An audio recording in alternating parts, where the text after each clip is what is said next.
भाजप आणि राष्ट्रवादीचे उमेदवार जाहीर, पण महाविकास आघाडीचा एकमेव उमेदवार ठरेना।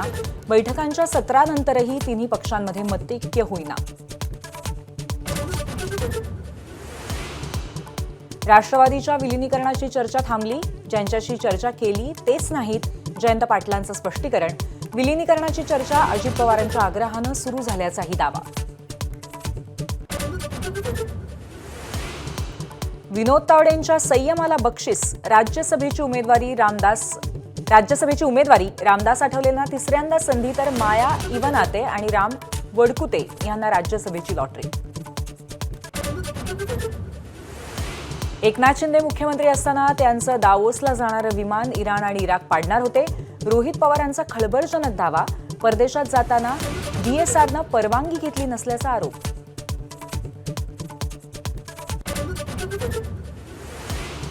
मुंबई महापालिकेमध्ये तटस्थ राहण्यावरनं मनसेची माघार, मनसेच्या अटी ठाकरेंच्या शिवसेनेला मान्य। मनसेला अधिकची प्रभाग समिती देण्यास ठाकरेंची शिवसेना तयार।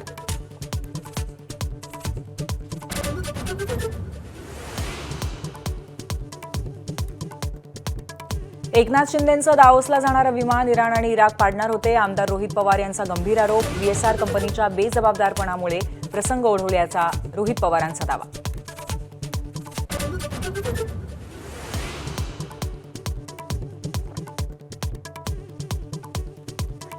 T20 विश्वचषकामध्ये आज न्यूझीलंड आणि दक्षिण आफ्रिका संघात पहिला उपांत्य फेरीचा सामना।